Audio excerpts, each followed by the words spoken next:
We acknowledge that this podcast is recorded on the unceded, ancestral, and occupied traditional territory of the Anishinaabe Nation, the people of the Three Fires known as Ojibwe, Odawa, and Potawatomi nations. And furthermore, we thank the Chippewa of Saugeen and the Chippewa of Nawash, now known as the Saugeen Ojibwe Nation, who are the traditional keepers of this land. In some parts of Canada, treaties were signed with First Nations that gave incoming settlers rights to much of the land, while in other areas, few or no treaties were signed. Unceded land was never given or legally signed away to Britain or Canada. It was stolen and continues to be occupied and governed by settlers today.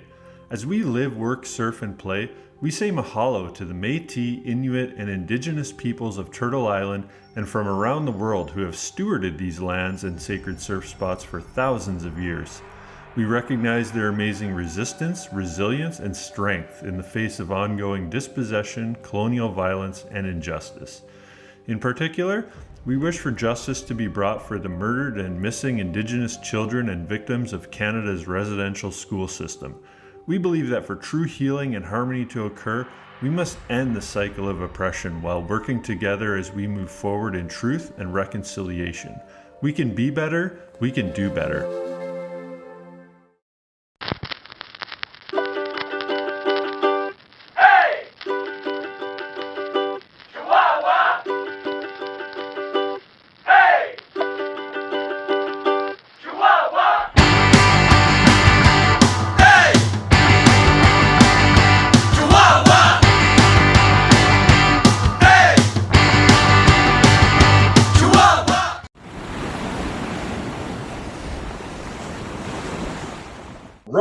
Pacquing, welcome to Permastoked, Canada's surfing podcast. How are you? I'm doing good today, Derik. Thank you so much for having me. Awesome. It is so great to have you on the Permastoked podcast. Man, you've been like a hard guest to pin down. We've been talking about doing this for a while. I know. It's been, a couple of months at least. I think it was last year. Scheduling and personal mindsets have been in this lockdown very difficult for me. I'm not admittedly, and I'm sure that a lot of listeners can attest to that as well. So I'm glad I'm here today, and I'm glad to bring my voice and share it with you, Derik.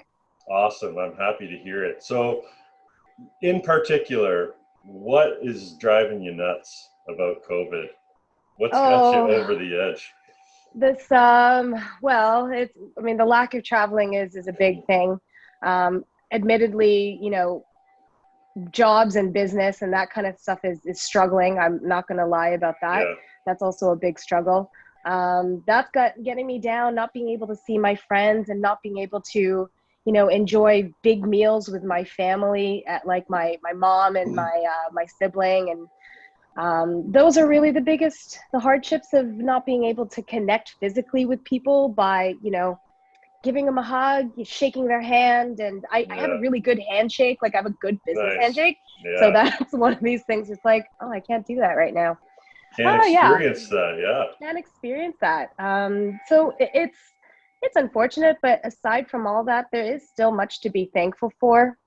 But with all of this, there's a lot of like the lows are really low. The highs they don't feel as high anymore because we're so limited in what we can do. But I think you're right. Yeah, I know. I think there was a couple of articles written recently about this whole mental state that a lot of people are talking about called languishing. And it's not quite depression. It's it's a daily struggle for many.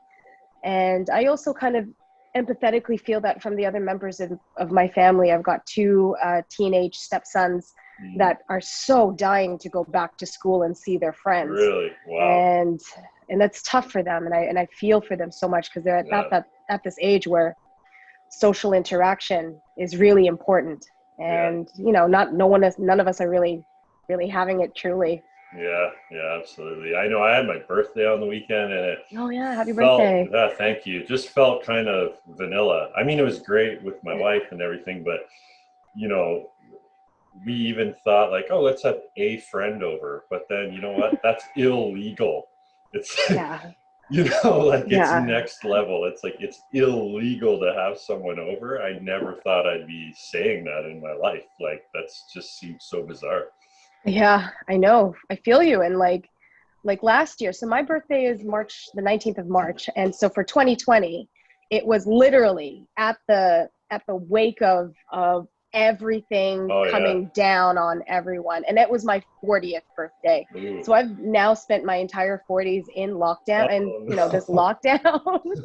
And Oh so man, I feel what a like the end, drag. I know. So it feels like the end of my 30s was like this, like, yay, 30s. And then like, wha-bam, Yeah. lockdown. So I You're had like, I know, it was such a marker. I had planned this like big, bar night where I was just going to hang out at the bar and invite whoever could come just to come in and out. And it was such a fun, it was such a fun idea. And I was so excited to like have a casual 40th birthday last year. And it turns out that the bar that we were intending to have it ended up being the first bar in Toronto to close down because of COVID. And I was oh like, no. ugh. And like, I guess the naive part of us that really didn't understand what was going on in April 2020 was like, yeah, no, we'll just postpone it for the summertime. Exactly. Yeah. Now here we are in 2021. That was funny in the beginning. It was like, yeah, when things go back to normal. That's what everyone was saying. When things go back to normal. I mean, I remember when I got, told to go home from work, I left a bunch of stuff on my desk. I was thinking like, oh, we'll be back in 2 weeks, never Yeah. stepped foot in that office ever again. Oh, yeah, that's tough. That's tough. Yeah. Yeah. Same thing with the kids. They were like, yeah, 2 weeks extra of spring break. Cause it was spring break and then the public health said, don't come back. And they haven't been back. So this has been like effectively Yeah. the longest spring break they've ever had. And they're now like, they're crawling out of their skin. They want to get out. We want them to get out, but there's dangers and stuff, but yeah. I found this time Lockdown.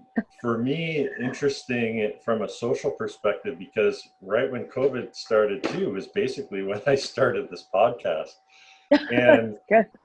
it would appear to the world that I'm very extroverted, and that's true in some ways, but in other ways I'm extremely introverted in the sense that like to chill I need to be at home, I need that quiet, or I need to be out surfing or something. Like that's where I get charged up. I don't get charged up from the bar night or whatever. Like I have fun doing that, but it takes a toll on me and I have to recoup from that. So for me, COVID is actually,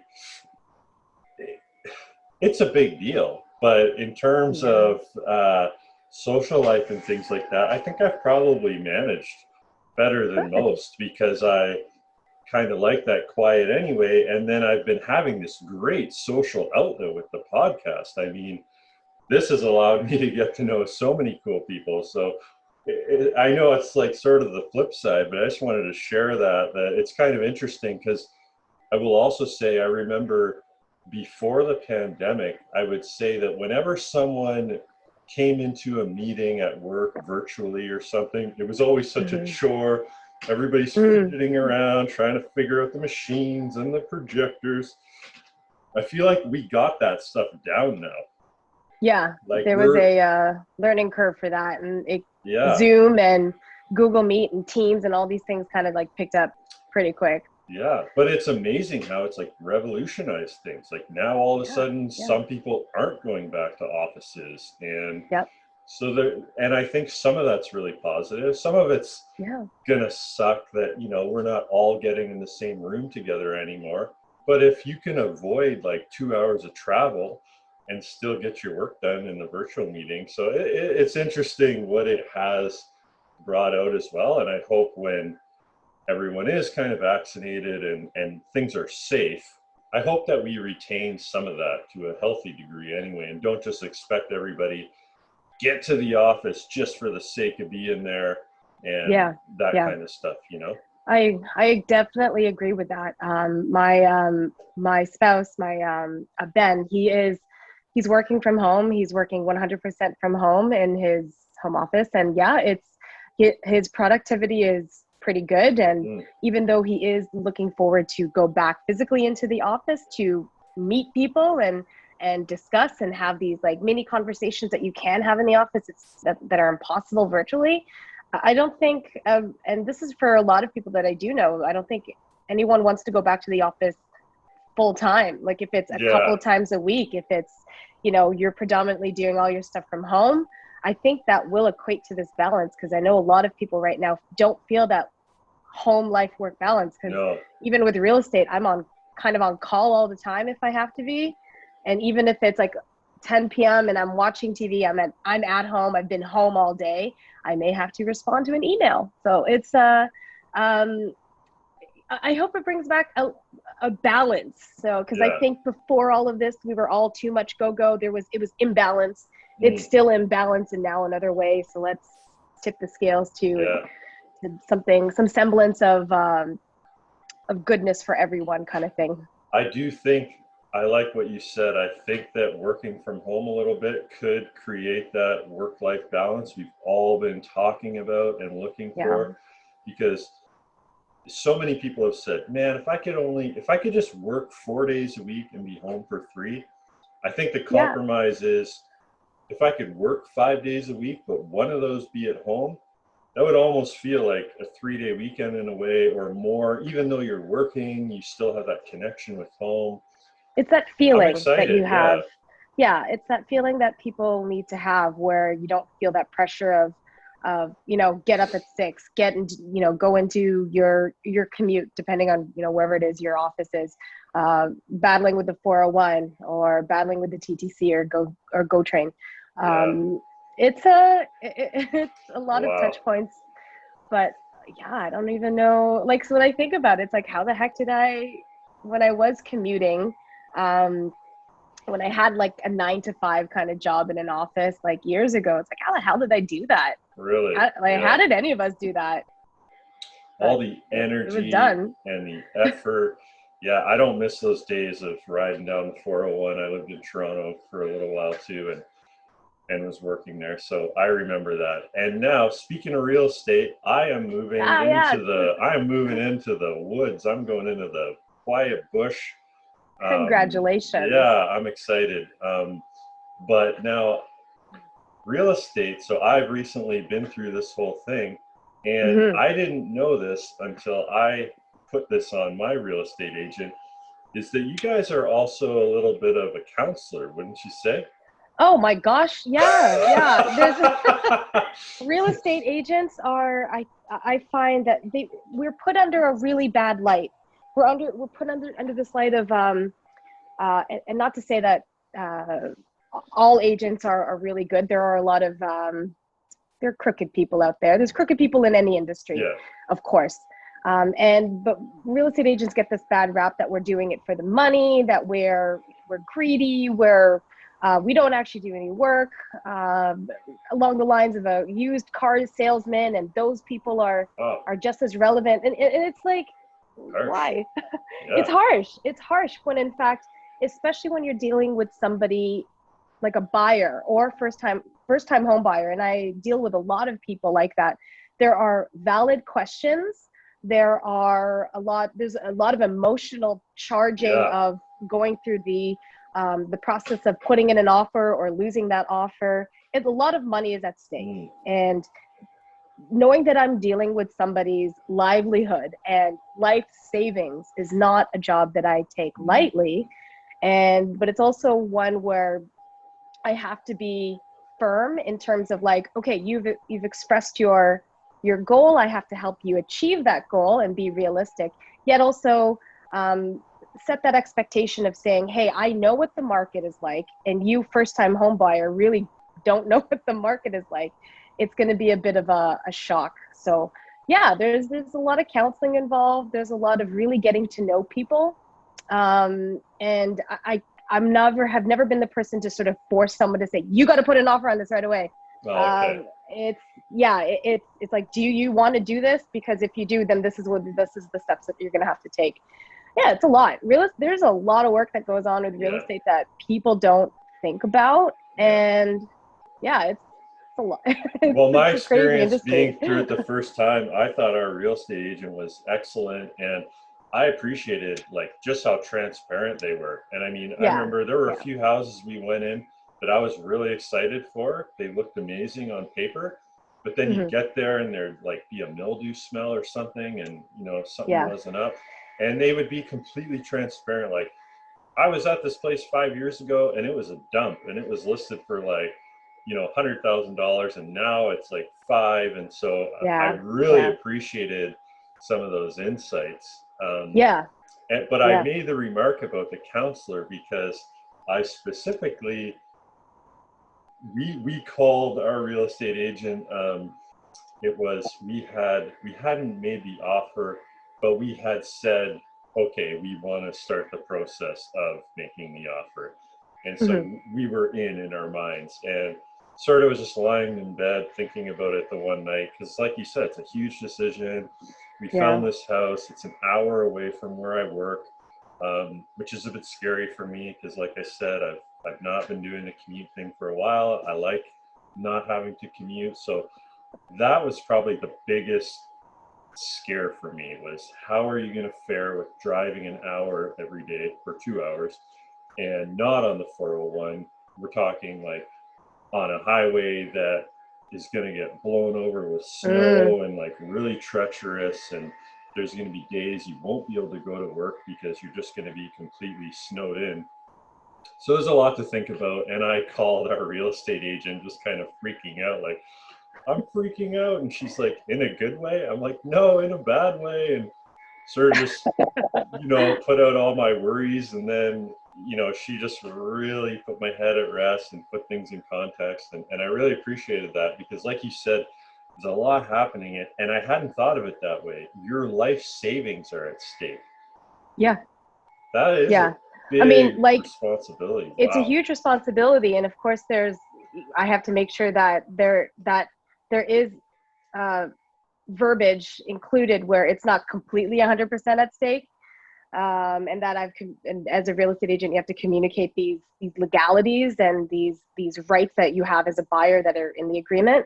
But yeah, no, it's ultimately you're the client is the one that's going to be living there, is going to be paying for the mortgage afterwards. And I don't feel right as a person to be like, yeah, no, just buy it and not tell you all the truth and you have to deal with it. And then I, walk away with my commission kind of thing.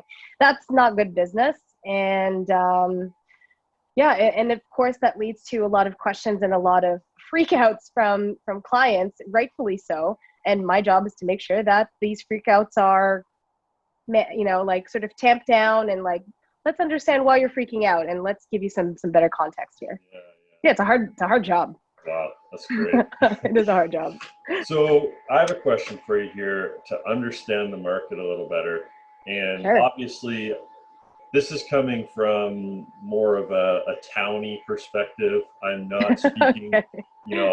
I'm not talking about Toronto or Vancouver because that's a different story. I'm speaking more from the perspective of like rural Ontario, small town and rural Ontario. So growing up, I remember my parents, our house was 1 block away from the lake. I grew up surfing there. Oh, And lovely. yeah, and my parents bought our house for $150,000, and that was in the early 90s. Mm. So I had always had this expectation that, yeah, I'll probably buy a house, it'll be around 200,000 or whatever. And I used to have this thought that because the waterfront houses were like 300,000 or more, which now I think is cheap. But as a kid, I thought, holy, that's bloody expensive. There's no way I Yeah. would ever spend that much money. So now I'm reflecting and I'm thinking, first of all, you have to spend way more than that to get property that's not even lakefront property. But my question Mm-hmm. is this. So basically, my expectation had to shift. Now, if you want to get in the housing market, I would say, and even in more small town, rural town Ontario, what we experienced was you're paying at least 4, 5, or Yep. $600,000. That And sounds correct. even if you make even if the house is listed 400 or 500,000, there's a good chance someone's going to offer 100,000 more and put it in that next bracket. And that's what we were experiencing. And we couldn't even compete with that. Luckily, we finally found something that fit, and there's a whole story to that. But either way, we got in. But my question for you is, how is this going to pan out with the people who have bought homes in the past few years? Let's say they got their homes for 300,000 or 400,000, and now anyone trying to do the same thing has to spend, like we said, at least probably 5 or 6. So there's like this big gap now between what people have spent on a mortgage. So my question is, I'm coming in here, near like more in the $500,000 investment range now, thinking I have to pay this mortgage. Meanwhile, my buddy has to pay for his mortgage with, say, $200,000 less. So how's that going to work out with our incomes, our spending, our retirement planning? I mean, I'm kind of blown away. I'm so new at it. I haven't even really been able to think about it. It's a huge question. And you know what? That is affordability and how we spend our money and wages. And this is all a bigger question involved in regards to like inflation, the economy, mortgage rates, what the Bank of Canada states. And this is a loaded question. And you know what? This is a question that a lot of people have been asking themselves. And right now during lockdown, people are saying that real estate is the driving economy, with mortgage rates as low as they are, almost under 1.5, I think. And with the Bank of Canada announcing that they're not going to be increasing mortgage rates, it's people are being able to borrow more, but at the same time, the price tag of everything has gone up. With blind bidding and demand being so high, it's kind of like free enterprise right now with the market, and people are putting in hundreds of thousands, and it's nuts. A lot of people in Toronto who have purchased even 5 years ago are able to bank out or cash out of the assets and the wealth they've accumulated with the raise in their real estate value.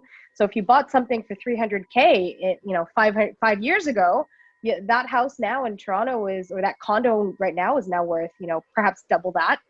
And this is where that money is coming from, going into rural places, because now people in the city are now working from home. They need bigger spaces. They've realized that they have assets in their equity in their existing real estate, and then they can expand. And and it just ended up branching out beyond the GTA, throughout Southern Ontario, throughout everywhere. And how does this affect everybody's spending in the future? You know what, Derik? I have no idea. Wow. Okay. That's good enough. No idea, unless that there's going to be some kind of government intervention, just like the stress test was introduced after like the market did that weird thing in 2017. Then I don't know. There was a lot of parallels to this market with 2017, but what we don't have, what's unprecedented, obviously, is the pandemic and people's work. So you know what? I have no idea.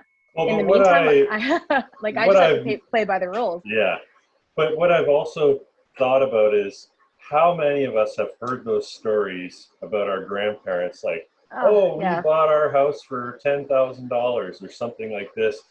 But we all understand that at the time that was a lot of money. So it sort of worked itself out. So I'm wondering, are we just in a new phase of that? Is, suddenly, like, maybe will our wages just going to have to increase? Will $500,000 suddenly be the sort of new entry level normal that nobody thinks twice about? Because now maybe we're all making like $100,000 a year now for maybe jobs that didn't pay that before. I don't know. I'm just spitballing out loud, but I think these are pretty good questions, though. They're definitely valid questions. And you know what? The fact that $500K is the kind of going right now, minimum for anything. I already have clients who are not even batting an eye at that number. They're like 500K, great, that's super cheap. And that's kind of like the case with this market. I worry about it. I'm not going to lie. I have buyers who have put in, 10 offers and have lost out on each one because we're, in competition with 20, 15, 20, 30 deals or 30 other offers. And that's a lot. So there's very little inventory out there. The demand is absolutely high. There's a shit ton of buyers, but there's not enough to go around. Yeah. So I don't know, as a cog in this machine as well, there's something's got to give, and whether that's an increase in wages, some other kind of intervention, or everybody just gets a lot of money somehow from the government. I have no idea how that's going to pan out, but this is definitely a market situation that I have never encountered in my 15 years of real estate. Okay. Yeah, this is new to me. Well, it's not new. These parameters are new. This experience is not entirely quite new. It's just it's a lot. Let's say I bought a house. For $300,000 a couple years ago, and now I want to sell it. It's not me that's coming up with that proposed price tag, is it? Well, technically, it's the power is in the seller to set whatever price you want to take. Okay. Like if you want to list your house for $1, you're free to do so. If you want to list it for $1 million, again, you're free to do so. But of course, there's going to be consequences in each, and that's why you have a real estate agent, because that person is going to consult with you the best way to go about selling your house. Okay. And we'll give you market comparables and say, okay, well, this house X amount of days ago has sold for similarly for this much, and based on these data points, you should sell at X price, or you should list at this price. And then of course there's the whole idea of like, what is the environment or the culture like in the real estate market that you're in? So obviously rural Ontario is going to have a different kind of culture versus Toronto, and those kind of come into place here. And these kinds of nuances, buyers and sellers don't really have the ear for, unless you do. Of course, there's a lot of really in tune people, and that's where the agent comes on, because we're giving that value of understanding. So we position you correctly in the market. Okay, because from a buyer perspective, I can say it's easy for me to think, hey, you bought that house for $300,000 and now you're selling it for 6 or 7. Dude, that seems greedy, man. Like, what are you doing? Why are you trying to screw over the guy I was you 5 years ago? I mean, if you've been in the market and you have equity, it's one thing, but for those of us who are coming in here for the first time from rental units, we got no advantage. It's true. So it's easy for me to point fingers and say, dude, you're greedy. But then on the other hand, I also realize, like, well, he's got to go somewhere too. Yep. And he's not going to be able to necessarily get in somewhere. So I get that, but I still can't get away from the idea that I feel like anyone who's had a house prior to this new market, they all have a big advantage and we don't. I guess the advantage maybe we have is the ultra low interest rate versus like our parents would have paid high interest, lower mortgage. Yeah, it's difficult to say, right? And for a lot of people, it's come down to this idea of like haves and have-nots, and that conversation comes into play. And that's a difficult conversation to have, because nobody wants to be the have-not, but there are a lot of people who may never have may never reach that goal of home ownership. And sometimes it's not even their fault, because there's so many, there's this conversation of millennials who are battled up against, massive inflation rates, huge, huge debt ratios, huge, all of these things where everything is more expensive and they're making less money.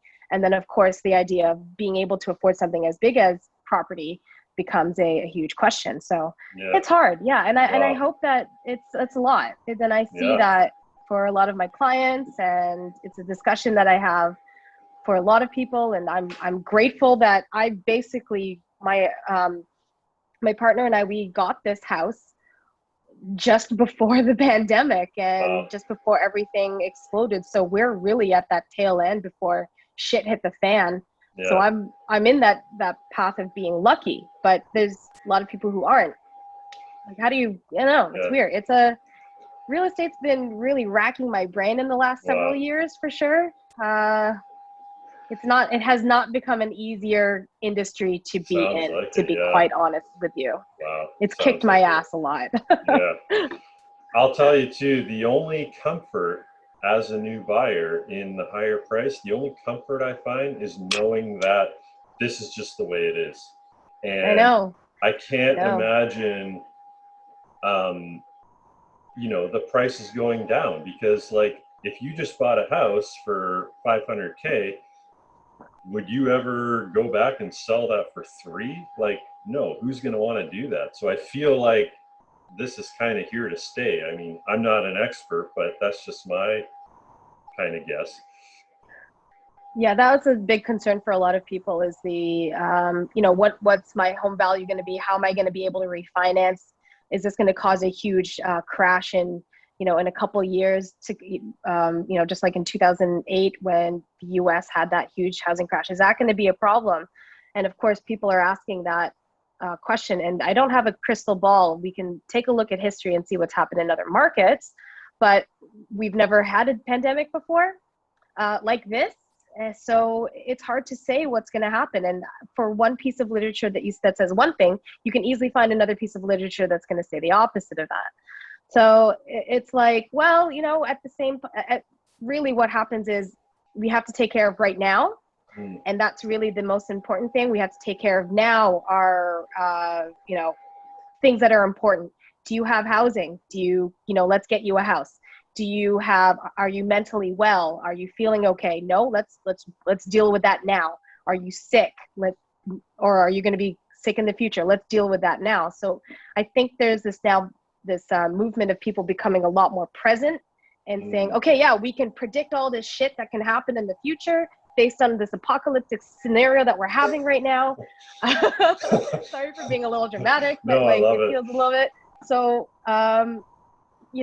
let's just deal with now, and let's deal with now, and let's make our future a lot less complicated. And that's not just up to us individually, but it's up to policymakers. It's up to a lot of other things. And I hope as a society that we kind of figure it out. I think we're kind of figuring it out, but also at the same time, we're losing ourselves at the same time. So yeah, those are hard questions, yo. Yeah. At the end of the day, though, I'm grateful that despite all the odds, we're able to afford it and do it anyways. Yeah. So for that, I have to be grateful. But let's move on. This is the Permastoked podcast, not real estate. Not the real estate. Real estate with Robin, although this is incredibly relevant to me right now. So thank you for sharing it. And if there's any other new disgruntled homeowners out there, I'm sure you could relate to this. So I hope you enjoyed that. But let's move on. Robin, you're from the GTA, you live in the GTA area, but let's hear a little bit about how you got there, how did you grow up, and how did you find this thing called surfing on the Great Lakes? Absolutely. So I was born and raised in Toronto.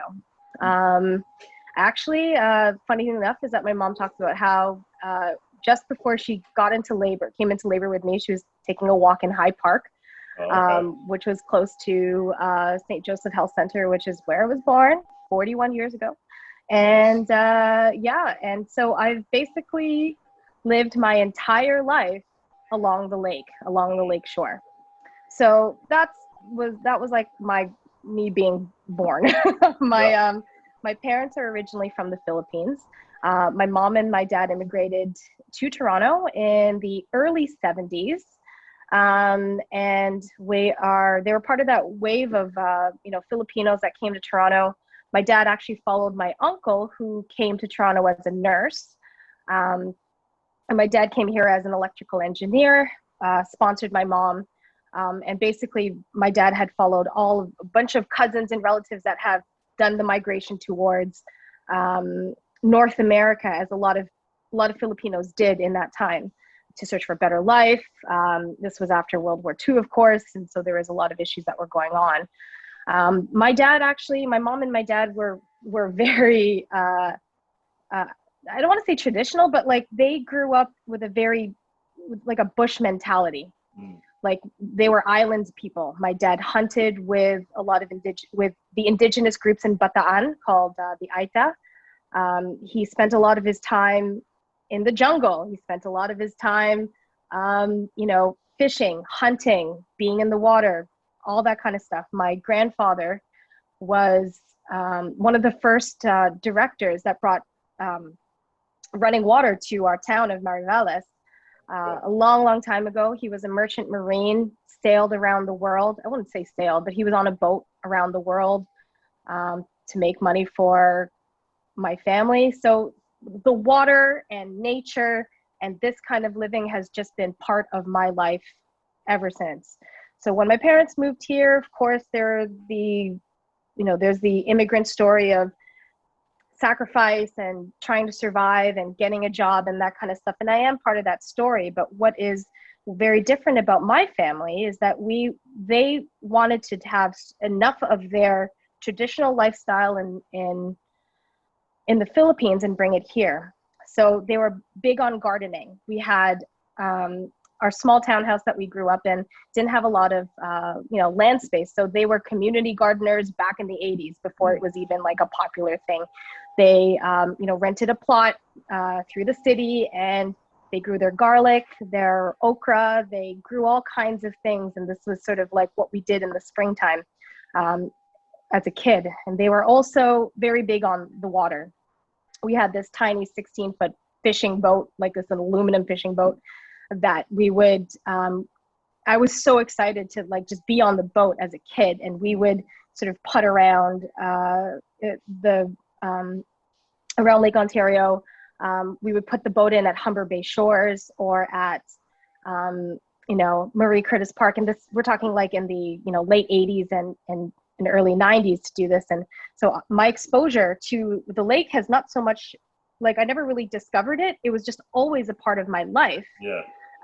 Living off of Lakeshore, and it was a place where I went to with my friends to hang out and smoke pot, because that was like what you did as a teenager. Yep. But also as a kid, it was a place that I had always been a part of. So it wasn't so much that I discovered the lake, it was always there in my life as part of me.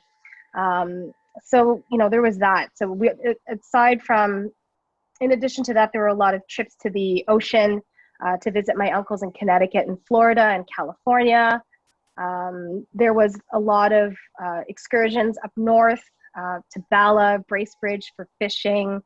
And we had a very charmed travel life when it came to explorations with water and land. And that happened to be because that's what brought my dad a lot of peace. Because my dad passed away 5 years ago, but from how I kind of interpret this and how I saw it is that he experienced a lot of sacrifice and all that kind of stuff and racism in his life.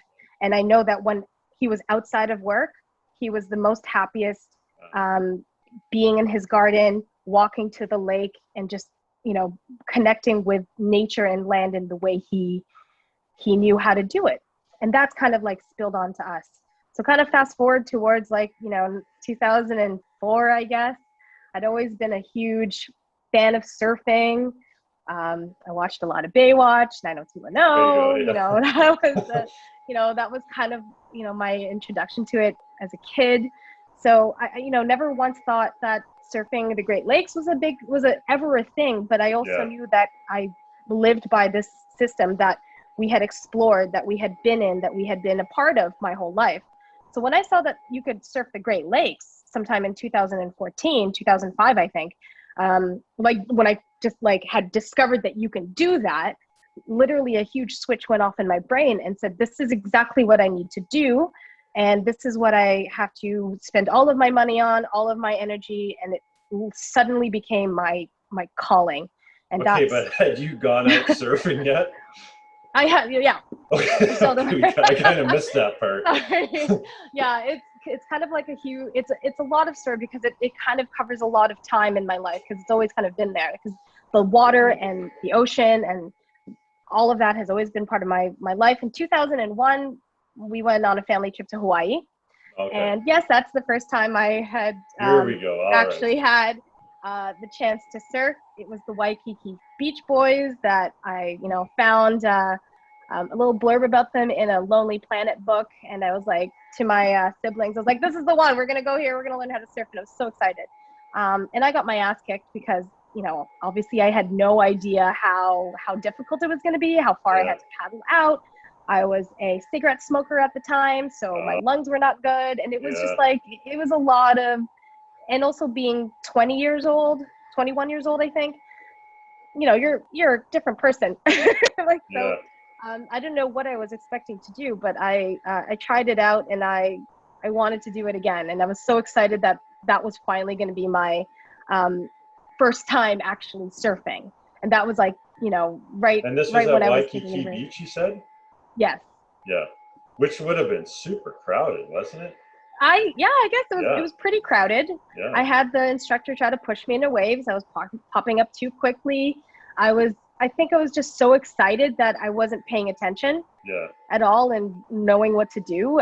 It was also very overwhelming as well. So, that was my first, I guess, experience trying to surf then. But and you I'd had that been, stoke festering inside of you from 2001 till 2004. Oh, even before okay. that stoke was before. That was like the first time I ever saw surfers ever in my life was 1995 or 1996.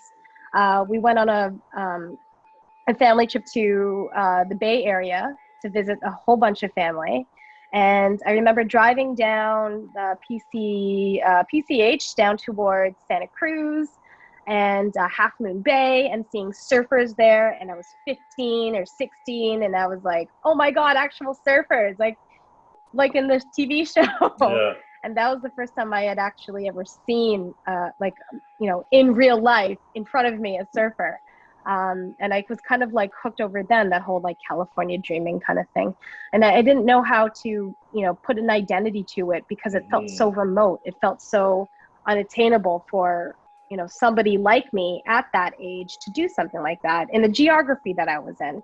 So it just felt like something that I'll never be able to do. And I just was like, that's just how it's going to have to be living in Toronto. Right. So settling. When I found, it was a lot of settling, and that's a whole other conversation of settling in that mindset. But when I discovered that you could do it on the Great Lakes, and that kind of happened by chance. It wasn't even like maybe you could surf on the Great Lakes. It was more of I had found out that you could surf in Tofino in Canada, and in doing that research, in the mid 2000 zeros, is that how you say the year? They call them the aughts. The aughts? Is that it really? Yeah. Oh, okay. So I don't know what you call the 2010s though, or the 2010s. The early teens? Yeah, maybe, yeah. So I guess in the early aughts, that's a new one to me. Yeah. I had discovered that you can surf in Canada, and in doing more research, because I was planning a trip to go to Tofino, I had found out that you could surf on the Great Lakes. And that's where it was like, oh, that's new. And it was a mixed feeling of excitement and like, I'm going to get into this and I'm going to do whatever the fuck it takes to do this. And also a mix of anger, like real fucking anger, because I was like, this whole time I could have been like surfing here. I have a break by 5 minutes from the house, like this whole time. Yeah. But also there was that idea of like, where the heck was I going to get the gear, and how was I going to get my parents to agree to with that kind of stuff? So it was a mixed bag of emotions of like, yay and God damn it, I wasted my life. I don't feel that anymore. I don't feel that anymore. But yeah, that's and then from there it was like, I just kind of grew from it. I found a surfboard in California. I took it home. And I just I learned I started talking to people online, Mm. on the Origin Surf message board or forum back in before anything like social media existed. Yeah. Was that And I remember a few websites. There was the coastalbc.com, I think. okay, Yeah. Oh, don't know okay. I And know then that one. yeah, Lake Surf or Lake Swell. There were Oh, a few. Okay. Lake Swell still exists. That's Yeah. basically, I know the guy behind it. But Origin Surf was the sort of message board and forum Oh, where, Origin Surf. Okay. yes, and that's where a lot of, a bunch of like the OGs of today were part of, and I was a part of that. And yeah, that's where you asked the questions, and you got, you got taken down by trolls to ask these like kook Yeah. questions at first, and that's how I met a lot of the Wildwood guys through Wow. that, Yeah. which is kind of funny. But yeah, and basically from there was a slow start because I didn't have gear, I didn't have resources, social media didn't really exist to get all those instant answers, and so Yeah. I had to figure it out all on my own, mostly, of course, through instruction and tips and tricks from people, including McGillis Schaus and from Bob and from Mike Sandusky. And these are the men, because there weren't a lot of women that were giving me a lot of advice then, because there just weren't a lot of them. Were giving me these tips on how to find waves. And from there, it just kind of like, okay, I'm just going to put in the work. And thankfully, I had a degree in geography that I was able to figure it all out on my own. And that's how it kind of got to be. And so now I'm somebody in their 40s who started off in their 20s. And I am one of these rare people that started surfing the lake back when I did, and just continuing to do so today into the way surfing exists and manifests itself in content and social media and in people and in its growth. And I'm still here. Amazing. So I'm still here. I haven't quit. And I'm very proud of that. Yeah, that's an incredible story. I think I first sort of heard your story when I heard you on Taylor's Weird Waves podcast. Oh, yeah. And when I listened to that, I think I just felt this sort of like instant connection with you, because my story, obviously very different in so many ways, the whole Philippine thing and that, but in terms of like growing up on the lake and it always being there and always kind of calling to you, and then all of a sudden one day you sort of discover what the purpose of that was. Yeah. Definitely relate to that, because like you, my timeline is very much the same. Late teens, now I'm late 30s, so about the same sort of time frame as you. So and listening to you, the progression, that's so cool, because I guess the difference for you is you were closer to where the action would have been, because you're closer to city center, so there's always more people. I was in a very isolated place where I was not meeting a plethora of Great Lakes surfers, although now it's quite a bit different. So you brought up the name McGilla now. So did you meet him? Did you know him? The funny thing is I never met him in person. Okay. I unfortunately never virtually, and this is how this interaction happened. So it was Origin Surf, and for a woman at that time to ask a question as kooky as how do you surf the Great Lakes to a bunch of guys, First question. How do you surf the Great Lakes? How do you surf the Great Lakes? When you pose that question, even today, you get a lot of. Anyways, I asked that question a long time ago, and I received a lot of trolling remarks, I guess, from people, and it was very discouraging. And even though I'm friends with some of these people today, I'm calling them out. They were real assholes about it. But I ended up getting a side, like, I guess, private message private message from McGillis Schaus, who literally had said, don't worry about those guys. Their bark is louder than their bite, was exactly what he had typed to me.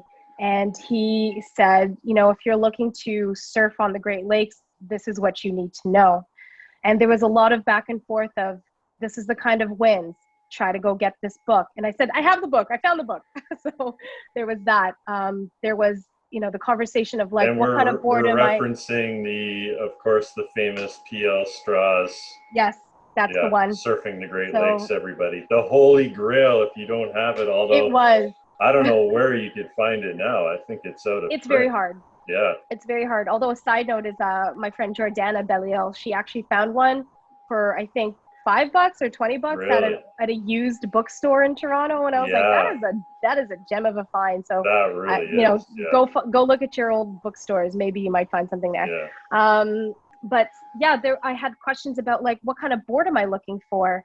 And he used the one who said specifically, you need a fun board or a long board, approximately 8 feet, yada, yada, yada. And he went on about like he just kind of basically told me what I needed to know to get started. And also, he was just a wonderful person to like ask questions of, and he responded back. And I'm sure you could probably find all this information sitting in a hard drive in some guy's basement somewhere in the world. But like, I found this to be very, very helpful. He even had mentioned that he used to be part of the Surf Riders Association and ESA, which, hearing these kinds of these organizations back when I was that age and just starting my surf journey were huge things to hear. Mm-hmm.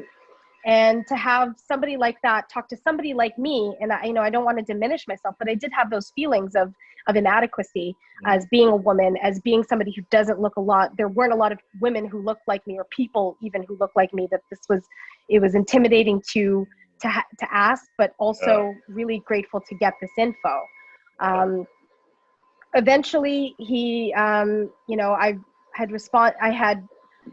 this was a very interesting one, because like months went on, I managed to get my first surfboard in California off of Craigslist, with the specifications that, McGilla said were good. And several months later, some time passed on, he actually sent me a direct message, same thing on Origin, and said that he was not well, that he was, he had cancer and he hadn't been feeling very well. So I was like, I don't exactly remember what I said, but I said, I'm really sorry. I thank you for, telling me. You didn't have to tell me at all, because who the fuck am I? Yeah. And it was, and that was the last time I ever heard from him. Yeah. That's pretty special though, that he opened up to you about that. He was, it was very short. It's not, I don't want to like, paint the picture that there was any kind of like, true friendship, because I never really met him. Yeah. But it was this information and his and from what I understand, his aloha and his, his kindness from his friends that they've expressed about his kindness, that made sense. And that's what touched me, and I was very grateful for that. So when I had found out, sometime after that he had passed away, and that the Wildwood Surf Club was having, a memorial and paddle out and that kind of stuff, I only thought that it was right of me to attend. And, I didn't want to be part of the action, but I just kind of wanted to be there, because that was one of the things that I was so grateful for, is that he gave me the information that I needed to know. And he was kind enough to extend himself in that way to somebody like me who had never done this before, who had never met with. And that was kind of the basis of why I provide the information that I do when I can, because somebody was kind enough to do it to me, and that person was McGilla, and I want to do the same. I want to do right by him. That's great. What a legacy. So if I remember correctly, I believe McGilla was the first Great Lakes surfer to be in Surfer magazine. I feel like. Is that true? I could be wrong, but I think I remember in my research and studies of this whole thing that I love so much, I believe I read somewhere he was on the cover of Surfer in like 1969. What? Now I'm gonna have to fact check that. I might even have to erase this from the show if that's not true. No, that's fine. I could probably ask some of the guys to see if that is true. Yeah. I know that he was a legend, but I didn't know any of that. And out of all the pictures that I've looked at, in the Great Lakes in the Great Lakes Surf book. And yeah, I did not know that. Well, we will investigate that further. So in regards to the Wildwood Surf Club, so Mhm. I have read time and time again the Wildwood Surf Club is the oldest Great Lakes Surf Club. Yeah. Now, I've also had recent conversations where I was hearing a debate that no, the Great Lakes Surfing Association is the oldest surf club. So Oh. depending who you talk to, there's a little bit of controversy around that Oh, I subject. don't know. Yeah. So I honestly, when it comes to members, I'm one of the newer members. Yeah, yeah. So this So goes. tell us about the Wildwood I Surf. For those who are listening and they don't even have a clue, tell us about the Wildwood Surf Club. What's it all about?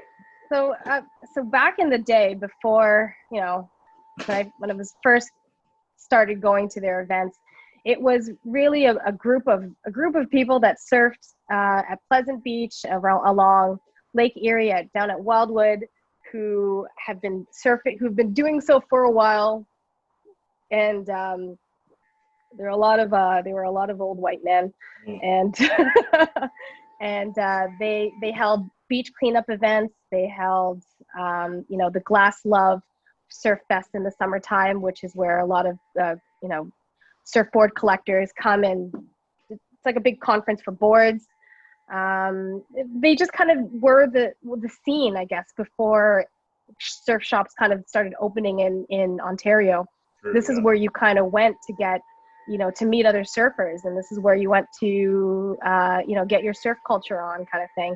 Yeah. And these were the events that they did, the annual beach cleanup, and then after that there was the contest, and then that contest became a memorial contest for McGilla, and they were really the ones that did all the events before Surf the Greats did, or before Surf Ontario, before anybody did.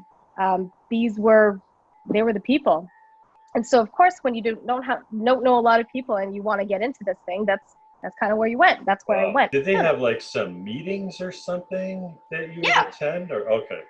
Yeah, there were meetings that kind of talked about, a lot of them were just kind of like drinking fests, kind of being, to be honest with you.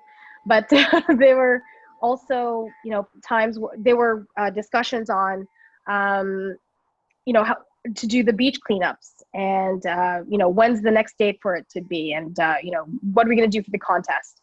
And a lot of it was just very not easy, but like logistical things of like, where are we going to get the who's got the trophies, who's going to show up at this time to do that event. It was really kind of casual, to be quite honest with you. And that's kind of how I knew it.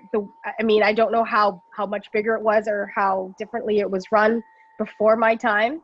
But that's usually the meetings that I had attended, was just to, talk about, like, to get together with everybody and see how everyone's doing, and of course, and be social, but also to, figure out what's going to happen in the year ahead. Eventually Pleasant Beach became busy.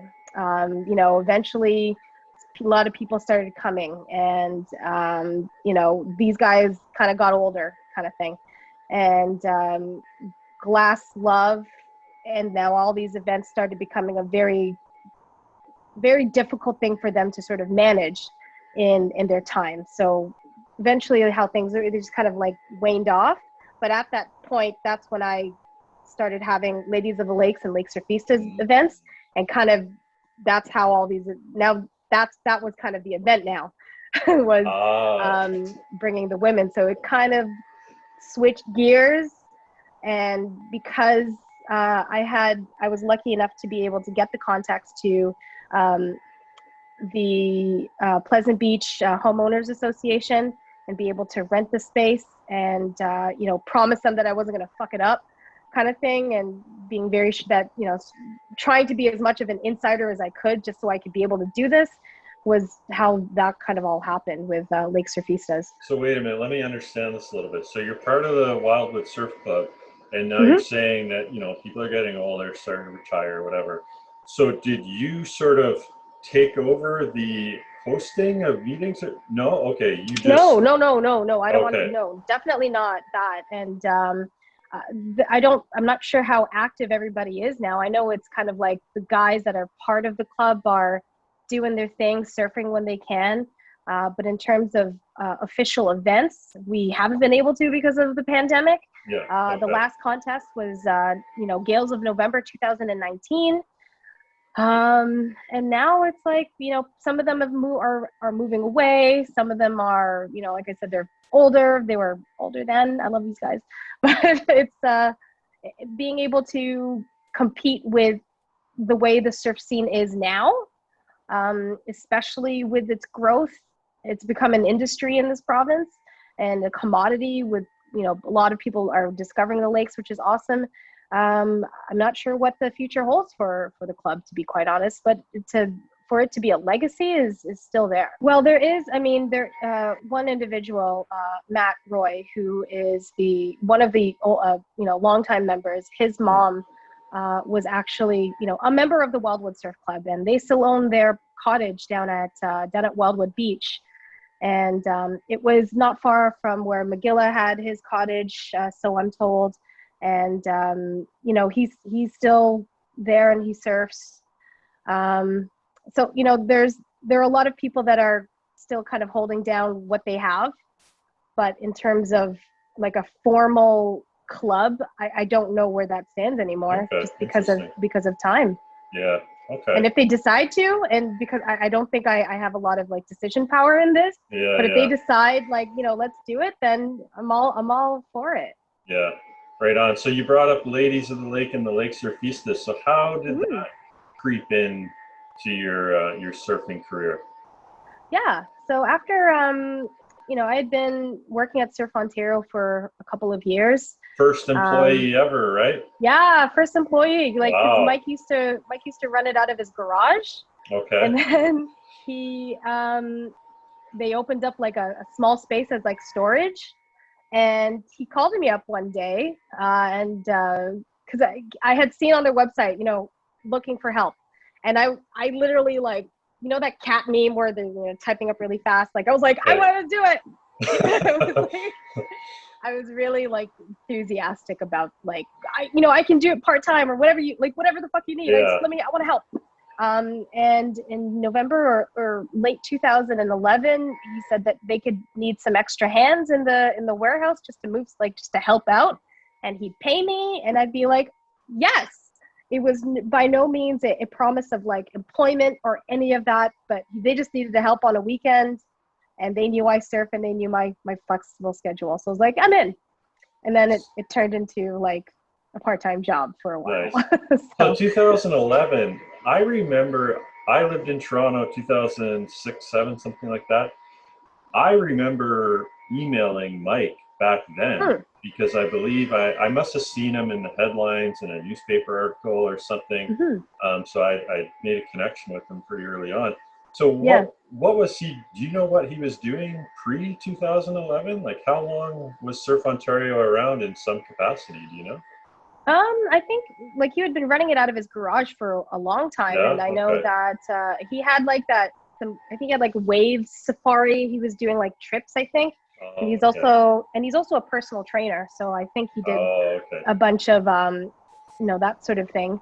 I bought my first sup from him in 2009, and out of his garage. So like cool. So the store existed in some kind of capacity, and I guess it grew. So but I know he was doing like excursions and lessons kind of on the side. I'm not exactly sure what he really did full time before the shop, to be quite honest. Yeah, so I'm working at the shop and had been there for some time, and of course had not seen the organic growth of more women, more people, more of everybody, buying surfboards, buying sups.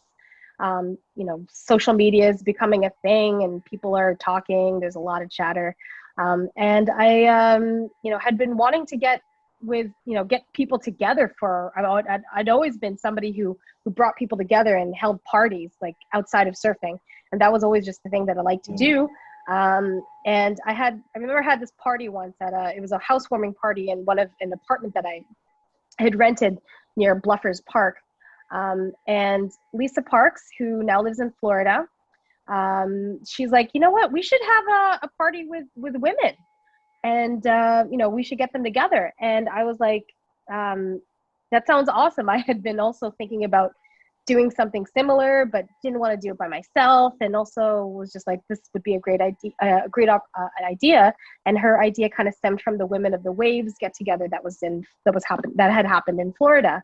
So Okay. yeah, so I had the resources and the network to be able to do that through working through Surf Ontario. So I was able to get sponsors. I was able to get, FCS on board. Surf Ontario, of course, was on board, and Wildwood was on board, and I was able to, we had our first gathering at Andy's cottage, Andy Holland, who has a cottage down at Pleasant Beach. And he said, feel free to use the outside. And he was so gracious enough, and he is a Wildwood member. He was so gracious enough to let us women use his space. And that's how the first Ladies of the Lakes gathering event happened in 2014. Yeah, 2014. And we had waves. There was like 30 or 40 women that showed up, and it was just so good. It was such a beautiful experience, because all like 30 women to us at then was like, holy shit, there's so many of us. And the feeling was so good and so positive, and it brought a lot of us to like these happy tears that we just thought, we can't stop. We have to do this again. People want it again. We have to. And that's kind of how it started. How did this feel different than a party or an event that's co-ed? Like, how did this? Oh, wow. So that's kind of like you could file this under under women and feelings. Because even, sorry, not even sorry. Because Lisa and she had put a lot of work into, creating a space, and I did a lot of work in trying to get the logistics of everything, and even working with her to get it done was, not like working with the guys at Surfo, or not like trying to plan an event with, Wildwood and those guys. It felt different. And then having all these women show up and feeling like the sigh of relief of like, oh my God, you guys are my sisters. And oh my goodness, like all these women together surfing and sharing. There was children playing, a bonfire, and food was shared. Like it was such an open, happy space of encouragement. There was absolutely zero bashing of like, look at that guy kind of stuff. Cause that tends to happen with a lot of like guys, I think. Yep. But, there was absolutely none of that. And it was we had created this space, and all these women had become part of that, that space of encouragement, of love, of being able to look within ourselves and see each other. And it was nice. Great. Just kind of like when you get all these women together, right? And we didn't want it to stop. Well, I asked that question purposely. I know it seemed funny, but I asked it directly on purpose because I am a guy. I am a white guy. People look at me and probably think I have all the advantages, which I probably have more than I'm aware of. But I'd like to think that I operate from a place of compassion and trying to understand. Because even me, like, I'm not gonna lie, hanging out with a bunch of guys, sometimes there's so much freaking ego, or sometimes I don't even want to go surfing because I'm afraid, like, I'm not gonna look good enough for certain people, or they're ripping it up on Instagram or whatever. Like, it's kind of I'm used to surfing. Thing. So the women, that was a part of the thing, was like there was no judgment. There was there will never be judgment. There will be the women who are kicking ass, and there's the women who have just started. And we wanted to hold space for everyone, for all of these women, because this kind of space didn't exist before on the Great Lakes. So we made it happen. So I'm going to say, what I want to say about all this is that I attended the Lake Surfistas forecasting workshop, right? Oh, yeah. And I'm not sure if I was supposed to be there or not, as a man, but okay, Don't good. Worry. By the way, it's a side thing. It was a side thing. So a couple of, once we started getting really going, we had a good flow with the beach event. We had, I had always employed like the Wildwood guys as kind of not like muscle, but like I need some extra help. I need some big guy hands to help us carry some boards and, direct traffic kind of stuff. And these guys have always been so awesome in helping us out with this. And I'm so grateful for it. But each time they're like, are we allowed to stay? Can we, do we have to leave? And I'm like, no, you guys of course are welcome here. Yeah. You guys, you guys are helping out. But I thought it was really cute and really sweet that they're like, do we have to go? And I'm like, no, hang out. Just know that today is for us. Yeah. That's all. Well, I think some of us guys get that. We get that this is the Lake Surfistas. This is your thing. But I think some of us just really want to support it, because we think it's great. We love that. We, this kind of thing is genuinely, gratefully accepted. We're never going to be like, no, you can't be a part of this. Obviously, there are some spaces that are strictly for just, for women and people who identify as women. But for all the support that we get, we welcome all kinds of support. Yeah. Yeah, that's what I'm saying. Because even that weather forecasting thing, like I felt very safe there to just listen, and like I was able to just come and be chill and didn't have to worry about all that ego stuff or like being talked over or put down or anything. Not to say it's always like that, but right. I'm probably feeling a little bit more negative at the moment because I'm still trying to get used to this whole social media stuff, and I'm experiencing, God, I mentioned a town and then I got the world coming at me for blowing spots up, and like it's just exhausting. I'm at the point. It is exhausting. Yeah, I'm actually struggling with this. I am all about spreading the sport, and I've always been, and what it's done for me in my life. Mm-hmm. I want to share that with others, but then other people do not want you to do that. Oh yeah, I've encountered that enough. Many, many, many, many times. Enough times. Yeah. For sure. And to that I say, sorry. Like, when the New York Times writes about Great Lake surfing, the secret is out. There is no secret at all about Great Lake surfing. The only secret that lies is whether or not whether or not a surfer has the knowledge or is able to attain the knowledge or gain the knowledge on where to go. And if they legitimately find out that Inver Huron is a spot, then you found it. Good for you. If somebody told you because it's no longer a secret anymore, also good for you. But as that surfer, you have a responsibility still to make sure that you get in that spot properly, that you're not creating a dangerous situation for others. If you go up and you show up at the spot and it's too busy, you have a responsibility to either enter that lineup responsibly or find somewhere else. And this is kind of like part of that code that people are not realizing. And this idea that all these spots are so secret, it's like, no, these places are all blown up already. If there's waves at one spot, there's going to be waves at another. So go find it. If you want to go and squeeze in there, go for it. If you found out the place on social media because someone told you, what's up, cool. You just got to be responsible for it.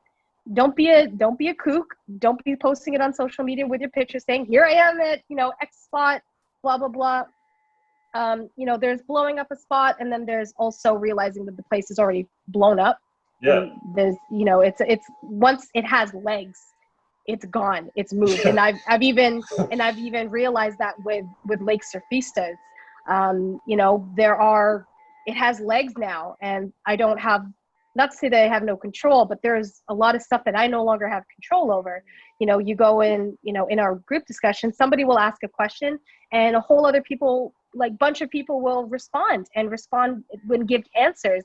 And I did not even be part of that conversation. That's where I know that we've grown, it has legs, and it's doing the thing that we intended it to be. Mm-hmm. So for these who are trying to gain this control, no, man, just control yourself. So, it's gonna happen. So, I mean, Mic drop. Drop. Yeah. Seriously. And this goes down to like, sure, if you are a kick-ass surfer, but you're not following surfer code, you know, that's you just gotta do what's right when you get into this situation. And I'm seeing all kinds of like crowds and shit show kind of conditions, you know, in Toronto spots. And because Toronto is so populated the way it is, of course you're gonna find it here. It's like great. I mean, I understand the excitement that it brings for a lot of people. I get it. And I know what it means to be green and not understand anything and just want to surf, just want to go out there. I get it. But I think all of us who have been doing this for a while have a responsibility to educate others and say, hey man, good luck. Congratulations, you figured it out. But here are some things that you need to know about the safety of the place, the history of the place, and what you got to know. And if you still decide to go out there and do your thing, that's not up to me. That's up to you. That's just my my humble opinion about it. I love it. Thank you for saying that. Like I said, I'm feeling so fatigued by this right now that I'm not even going to contribute to this because you just said it all. I love it. I just want people to, you know that the surf culture that we have here on the Great Lakes is a special one. We are full of stoked people, excited people who are no longer able to travel for surf and have to do it here. So we are it's crowded for sure. I saw a picture of Pleasant Beach that I took like 5 years ago, and I'm the only person in the parking lot. And it's like, that doesn't happen anymore. So it's either make room or tell people, or, you know, show people, you know, the right way, or show people the kindness and the respect that we should all have. And if that kindness and respect is refraining from surfing at a surf spot, or, you know, teaching people how to do things, you know, a little bit more respectfully, then that's the way. But you know, I don't know. It's such a lead by example. So it's at that point where it's like, okay, if you're intimidated, then fuck it. I'm just going to let my surfing show it. So I'm just going to show up at the spot anyways and do what I do. And it took me how long to really surf the way I did. So I'm just going to surf well. And that's it. Yeah. I guess all I'm saying is I get it. I don't want to ruin anyone's fun, but at the same time, I'm just tired of people ruining my fun. I feel like my stoke tank is so full, I'm overflowing. Don't let others, someone comes along and pokes a big hole in my gas tank, and that part's been tough for me. I'm saying this out of sincerity, as somebody who has, with the longevity, with the type of, I guess, career and journey that I've had this long in Great Lake surfing, I've had enough people try to burn my stoke by taking from me, by telling me I'm not worthy, telling me that I don't have the body, I don't have the whatever. But I've been here for this long, and there's a reason for that. Yeah, you're and so, you know, and for those that you know, may think that they just showed up and they can do whatever the shit, cool, that's cool. I'm just going to let my surfing and let my kindness and let how I show my love for this sport shine through above everything else. Nice. Take the power back. So take the power back within yourself. And, you know, and sometimes all it takes is a conversation. If you reach out, you'd be surprised once, you know, their bark is, as Vigila said, their bark is bigger than their bite. Yeah. So, you know, sometimes it can deal with engaging a conversation. And if it just becomes completely aggressive, then that's on them. Can you imagine if people were so secretive about other stuff though? Like cycling? I'm not going to tell you where my tennis court is. Like, yeah, it's ridiculous. I don't want you getting into tennis. Don't tell them where the tennis courts are. I mean, like, I understand why there is reason for people not to blow up certain spots, because it's either a particularly tricky spot to paddle into. It's not meant for novices, and of course that is a huge safety aspect, and I 100% get that. It lies in private property, and I know with no one ever owns the shoreline. As a real estate agent, I get that it is private property, and there's not really much I can do about that. So I get that there is that desire and that requirement to make sure that places aren't blown up or like plastered over Instagram, but that shouldn't stop you from surfing the spot. Yeah. It's what you do with that information. It's what you do with that surf spot that counts. Do you just leave it there? You surf, you spent your time, you rode the waves, you enjoyed your own personal stoke in that moment, and then you left it there? Amazing. You know, it's when people are doing that, but they're doing it for the gram, or they're doing it for something else. Yeah. And that's where that perpetuates that attitude of people blowing up spots. Yeah. Don't do it for the gram, do it for the surf.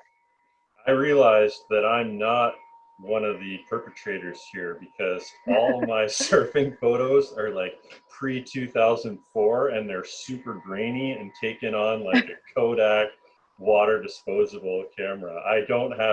I see all these photos of people surfing. These are incredible. Who people are getting these like super talented photographers out there with them now. Yeah, so. well, like it's again, it's like the growth of a scene. Like there weren't a lot before, and now there are many. It's a big Toronto scene. It's it's nuts. Because like, I've said it many times, and I feel like such an old person now when I say, oh yeah, back in my day there was like 3 people in the water and it was busy. And now it's like you go to A Bay and it's like there's 50 people in the water and no one is adhering to surfer code. And I also get, that's another thing about surfer code or surf etiquette. It's as much as people try to press that into people, it's so hard to adhere to, especially when our lakes are disorganized the way they are. So it's I get why people are not adhering to surfer code or etiquette, because it's physically almost impossible to do so where we live. Robin, the 41-year-old oracle. You know what's going on. Wow. Yeah. Aside from the whole spot thing, I think the bigger issue for me that I'm facing is all that stuff aside, it's just some of the dialogue on these Facebook groups and different things that come my way. It's like people, and maybe it's COVID, I don't know, but people are automatically defaulting to what I call dick mode. You know, like rather than just being nice and maybe asking something kindly, it's like people are just coming automatically disturbed and being kind of a dick the way they approach you with things. And that's what I have a problem with. I have a real problem with people. I react much better to kindness. Like, kill me with kindness and I will take down the post, I will change my tune, I'll do whatever. But you come at me with arms swinging, and there's this natural part of us that kind of wants to retaliate. Like, hey, screw you, dude. Of course. It's a human instinct. Why does your opinion win over mine, you know? So I'm not loving that whole vibe right now. No. I'm trying to navigate those waters a little bit. And there's a difference between calling somebody out in person rather than behind a keyboard, behind your profile, behind an avatar. Yeah. So, and it's harder to do that because of COVID. And it's easier to type away your feelings without any interruption in front of your screen. So I don't know. I still get people who don't give up away that spot or whatever. Don't give it away, and it's like, dude, I gave it away to you. So, like, really, yeah, exactly. I know. But so it's all good here. Let's all celebrate together. So yeah, I don't know. Just be kind, and I know I came up to Optum as like really mad, but eventually, again, if you open up that dialogue and say, hey, let's talk about this in person, you'll find that people tend to disarm. Yeah, we just need to talk. And you know what? I will say this. One day after Mother's Day, today's Monday. Yes. In memory of all our moms and things like this, I will say I love my mom, and she raised me to always be nice. First and foremost, be nice. And that's just the code I live by. And I'm not going to sacrifice kindness for secret information or whatever. I don't care what it is. Being kind to people is way more important to me than disclosing or not disclosing a surf spot or Yeah. whatever it Yeah. is. So if anyone out there has an issue with me right now, I'll just put that out there, that's where I stand. That the first thing for me is I put being kind over everything. So, and if you come to me with that, then you'll get a much better response. And I bet you if you try that with everyone else in your life, you'll probably get a much better response. So I just feel just ride the wave. Honestly. Right now with COVID, like, man, things are so bad enough. Do we really need to be adding to that drama? Especially, we're like a family. Like, I mean, come on. There's like, in the whole world population, like if you were to distill it down into like a ratio, there's like one Great Lakes surfer. You know what I mean? So like, let's just chill out and just support each other and be friends. But anyway, that's my prerogative. Robin, we're coming up to a close here. What else are you stoked about, man? Oh, I'm stoked about my my garlic garden. Okay.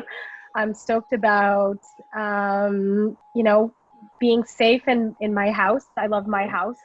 I love my house that I can see the lake from my front yard. It's awesome. Yeah, I'm definitely stoked on that. Is it a surf break? Further down a little bit. Okay. Not too far. I can walk to a couple. I can walk to a couple surf breaks from my house.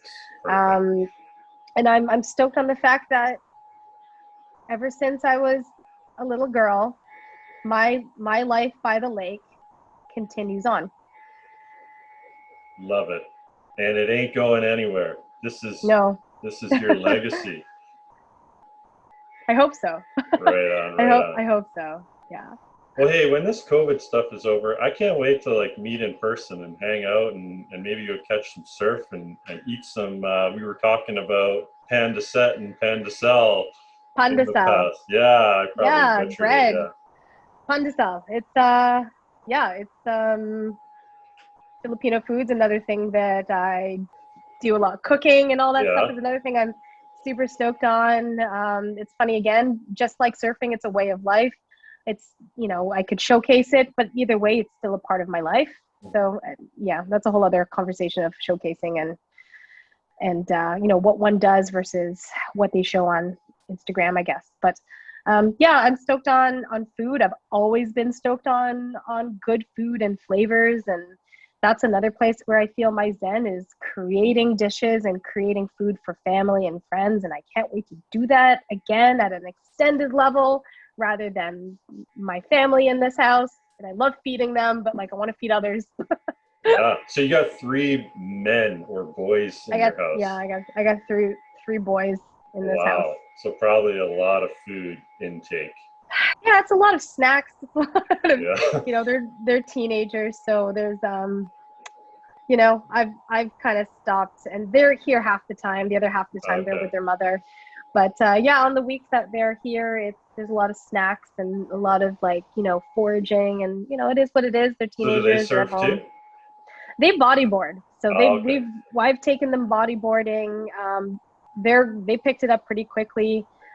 I think now at their teenage years, they're kind of into their own little things, and I get that. But I know that if there was surf close by, which it is, and if their wetsuits still fit, hopefully, then they'd come back out with me. Yeah. I don't know. My wetsuit doesn't quite fit as good as it did pre-COVID either. Jeez. Yeah. Robin, where can people find you online and connect with you? Yeah, they can find me at my Instagram handle is Robin Sue. That's the best way to find me. Hopefully I'll have a website up and running soon. That's kind of in the works. For some other things. For Lake Surfistas or for something else? For something else. Oh, okay. Something else. But lakesurfistas.org for more information about the women's community that we have here. If you're a woman or you identify as a woman, we've got the Lake Surfistas discussion page on Facebook, which is a open and a safe space for women of the Great Lakes to talk surf, stuff, ask questions and stuff. There's no judgment whatsoever. But yeah, I'm always up for questions, comments, collaborations, and anything whatsoever. I'm always open to listening. Amazing. I love that you found a need, something that you experienced yourself, a hard time breaking in, talking about surfing, especially amongst men. And you've created a safe platform for you. Like, that's something that you would have loved to have had, I'm sure, when you were getting into it, and now you're providing that for others. So I think that is super great of you, and thank you for doing that. And I'm sure the women are over the moon with that community you guys have created, and I'm so stoked that it exists. And I'm stoked that there's people like you rocking this Great Lakes culture, keeping it alive, keeping the stoke alive, picking me up on a day like this when I'm feeling a little disturbed by some of it. So Robin, thank you so much for coming on the show. It's been a pleasure. Can't wait to go catch some surf together post-COVID, me too. post-apocalypse. In the Thanks, meantime, Derik. Stay stoked, Robin. Thanks, Derik. Thank you for having me.